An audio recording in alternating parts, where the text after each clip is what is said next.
Dear students, good morning. Business economics के online class में आपका फिर से स्वागत है।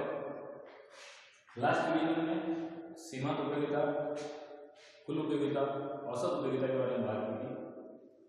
आज हम बात करेंगे इंपॉर्टेंट फैक्टर, इसका एक चैप्टर आता है दैट इज सीमांत उपयोगिता हास नियम, मतलब law of dimension marginal utility. देखो नाम से पता चल रहा है कि ऐसा सीमांत उपयोगिता जिसका क्या होता है, हास होता रहता है, जिसका हास होता रहता है, मतलब जिसमें कमी आती रहती है, उसी को अपन क्या कहते हैं, सीमांत उपयोगिता हास नियम। ये नियम किसने दिया था? H.H. गॉसेल। किसने दिया था? H.H. गॉसेल। इन्होंने ये नियम दिया था, सीमांत उपयोगिता हास नियम। इसी वजह से क्या कहता है, इसको गॉसेल का प्रथम नियम भी कहते हैं, गॉसेल्स फर्स्ट लॉ। इसको क्या कहते हैं? गॉसेल का प्रथम नियम कौन सा है? सीमांत उपयोगिता हास नियम। तो गॉसेल का इसको फर्स्ट लॉ भी कहा जाता है। क्यों? क्योंकि एच.एच. गॉसेल ने पहली बार इस नियम को दिया था, इसीलिए इसको एच.एच. गॉसेल का, और गॉसेल की तरफ से पहला कोई नियम दिया गया था, इसीलिए गॉसेल का प्रथम नियम कहा जाता है इसको। और साथ साथ में तुष्टि का नियम या लॉ ऑफ स्टेटिटी कहते हैं, तुष्टि या संतुष्टि भी कह सकते हो। इसको क्या कह सकते हो? संतुष्टि भी कह सकते हो, संतुष्टि का नियम। ठीक है, तो इसमें ये सिर्फ जो इसमें बता रहा क्या है कि आपको हर यूनिट के बाद कितनी उपयोगिता मिल रही है, कितनी संतुष्टि मिल रही है, उसी को इसके बारे इसके अंदर बताया गया है। ठीक है, तो वो आपको ध्यान में रखना है। जैसा आपने पढ़ा था, हर सीमांत उपयोगिता में क्या होता है, हर दूसरी यूनिट के बाद क्या होता है, उपयोगिता घटती चली जाती है। जैसे अगर आपको भूख लग रही है, आप क्या कर रहे हो, खाना खा रहे हो, आपने एक रोटी खाई, बहुत जल्दी से खा ली, बहुत अच्छी लगी, दूसरी, तीसरी, चौथी, पांचवी तक आते आते, छठी तक आते आते आपका क्या होगा, पेट फुल होने लग जाएगा। और जब सातवीं रोटी आप खाओगे तो आप मना कर दोगे, भाई अब मैं रोटी नहीं लूंगा, मेरा काम हो गया है। लेकिन अगर मम्मी ने आठवीं रोटी जबरदस्ती रख दी तो क्या होगा, तो आपकी वो ऋणात्मक हो जाएगी, नेगेटिव चली जाएगी। हो सकता है आपको उसकी वजह से उल्टी हो जाए, आपका पेट खराब हो जाए, या आपका पेट दर्द होना शुरू हो जाए, नुकसान कर सकती है। तो जब सीमांत उपयोगिता जो भी है, जब वो पॉजिटिव होती है तो ठीक है, जहाँ शून्य होती है वहां पे क्या माना जाता है, पूर्ण तृप्ति का बिंदु, फुल सेटिस्फेक्शन पॉइंट। मतलब कि आप वहां पे आपको पूरी तरह से सेटिस्फेक्शन मिल गया है, फुल यूटिलिटी पॉइंट भी कहा जाता है उसको। और जब जीरो के बाद जब अगर इसको यूज करेंगे तो किसमें चली जाएगी, माइनस के अंदर चली जाएगी। तो जैसा मैंने इसमें बताया आपको कि देखो एक एग्जांपल दिया, संतरों की जो इकाई है, कुछ संतरे अगर आप खाने हैं, पहले अगर संतरा आप खाते तो मार्जिनल यूटिलिटी आपको कितनी मिलती है, दूसरी तरह से लिखेगा थोड़ा सा, मार्जिनल यूटिलिटी आपको सीमांत उपयोगिता कितनी मिलती है, 4, दूसरे से आपको 3 मिल रही है। ठीक है, अब उसकी संतुष्टि कम हो जाएगी, तीसरे से 2, चौथे से 1, 5 आपने खा लिया तो आपका पूरा पेट भर गया, अब आपको संतरा खाने की बिल्कुल भी इच्छा नहीं है। लेकिन फिर भी अगर आपने छठा खा लिया तो -1 और सातवां खा लिया तो -2 चला जाएगा। तो जो जीरो से ऊपर की थी, ये सब क्या कहलाएगी, आपकी धनात्मक सीमांत उपयोगिता या पॉजिटिव मार्जिनल यूटिलिटी। जीरो वाला क्या रहेगा, फुल सेटिस्फेक्शन पॉइंट या पूर्ण तृप्ति बिंदु।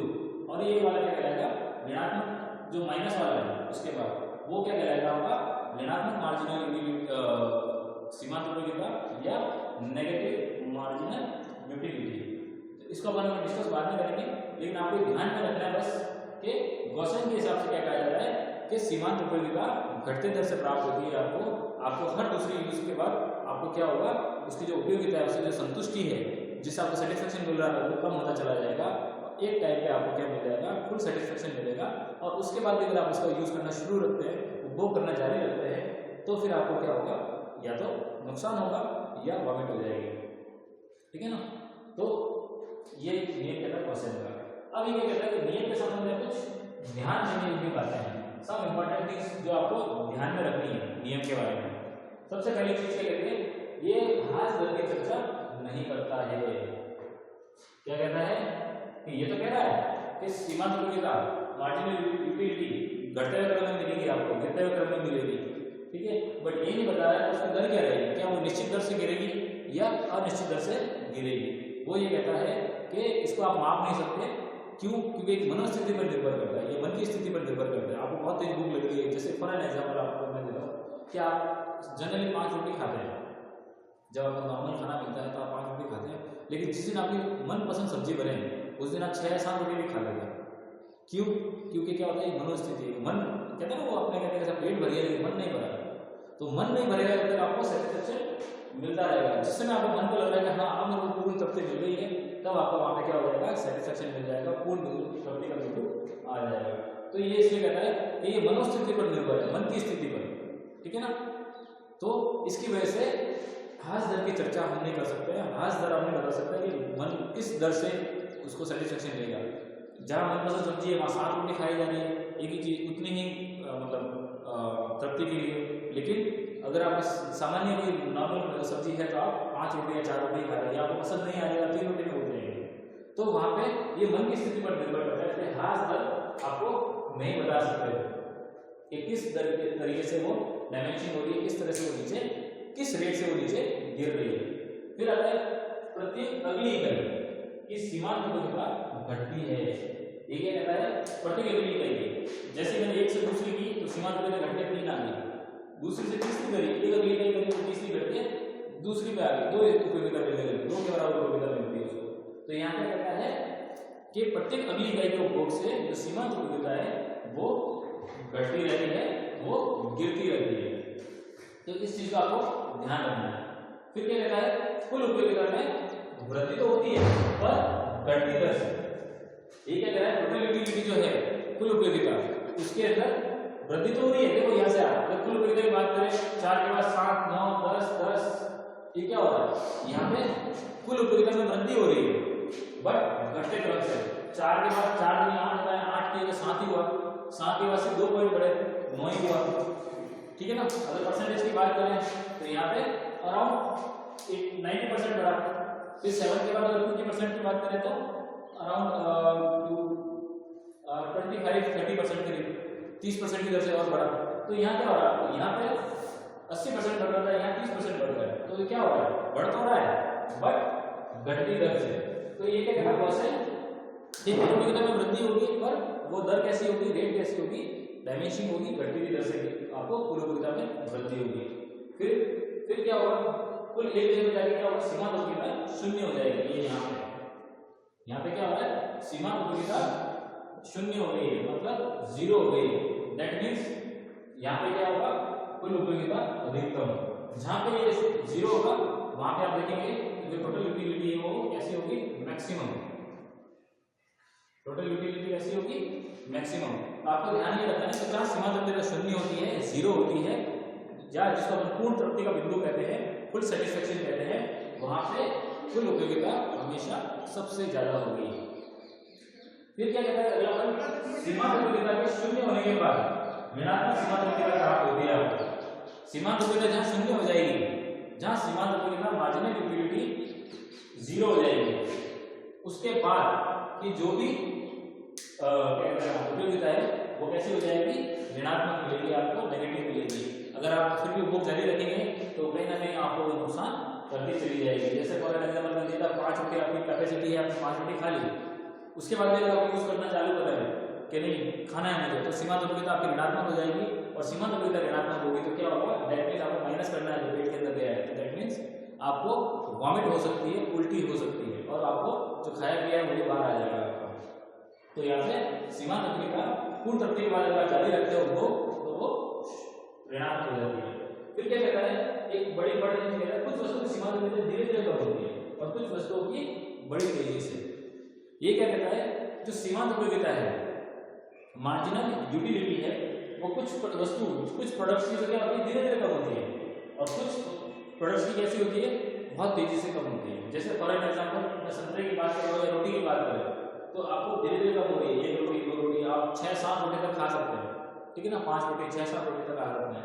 तो यहाँ पे क्या हो रहा है, 7वीं रोटी तक जाके सीमांत उपयोगिता 0 हो रही है, तो आप धीरे धीरे कम हो रही है ना। बट ये अगर आप, मैं अगर चाय की एक चाय कप चाय पीनी है आपको, आप क्या करोगे, कितनी चाय पी लोगे एक साथ, 1 2 3 के बाद आपको क्या लगेगा, भाई पेट भर गया, अब चाय की इच्छा नहीं है। तो यहाँ पे क्या हो रहा है, तो सीमांत उपयोगिता वो तेजी के साथ खत्म हो रही है। पहली वाली में 7 तक आए आप आए या 5 तक आए, तब जाके मार्जिनल यूटिलिटी 0 हुई। बट अगर चाय की कॉफी की बात करेंगे या दूध की बात करेंगे तो वहां पे क्या होगा, 1 2 या 3 पे आकर के आपकी जो सीमांत उपयोगिता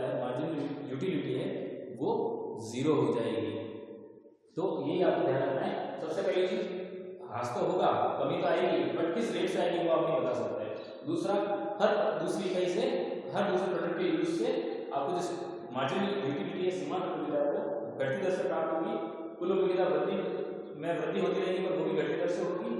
ठीक है, सीमांत उपयोगिता जहाँ शून्य होगी वहाँ कुल उपयोगिता अधिकतम होगी। सीमांत उपयोगिता शून्य होने के बाद अगर आप उपभोग जारी रखते हैं, यूज करना जारी रखते हैं, तो आपको नेगेटिव या ऋणात्मक सीमांत उपयोगिता मिलेगी। और कुछ वस्तुओं की सीमांत उपयोगिता जल्दी घटती है, कुछ वस्तुओं की धीरे धीरे घटती है। तो यहाँ पे मैंने जैसे एग्जाम्पल ये दिया था, आप ध्यान दीजिए। अब इसके अंदर मैंने एक डायग्राम बनाया था कि जो ये बिंदु बनाया है, पहली यूनिट से 4 मिल गई आपको, दूसरी यूनिट से 3, तीसरी से 2 मार्जिनल यूटिलिटी मिल गई आपको। ठीक है, चौथे से 1, 5 में आपको क्या मिल गया? फुल्ली सेटिस्फैक्शन या पूर्ण तृप्ति। यहाँ पे क्या हो रहा है? आपको पूर्ण तृप्ति मिलती है और उसके बाद अगर आप उपभोग जारी रखते हैं तो माइनस में आ जाती है। तो इसको, इस कर्व को अपन क्या बोलेंगे? इसको मिक्स करके बनाएंगे हम, इसको बोलेंगे MU curve, marginal utility curve. तो ये इसका था अपना। ध्यान आपको ये रखना है, शून्य से पहले पॉजिटिव रहेगी, फिर जब 0 आएगा तो वो फुल सेटिस्फैक्शन पॉइंट कहलाएगा, और लास्ट जब आएगा वो नेगेटिव कहलाएगा, ऋणात्मक कहलाएगा। तो ये था आपका HH प्रोसेस का सीमांत उपयोगिता ह्रास नियम। इसके और भी जो लागू होने के कारण क्या है और इसके कुछ अपवाद क्या है या इसकी जो आलोचना है, वो सब अपन नेक्स्ट वीडियो में डिस्कस करेंगे। तब तक के लिए धन्यवाद।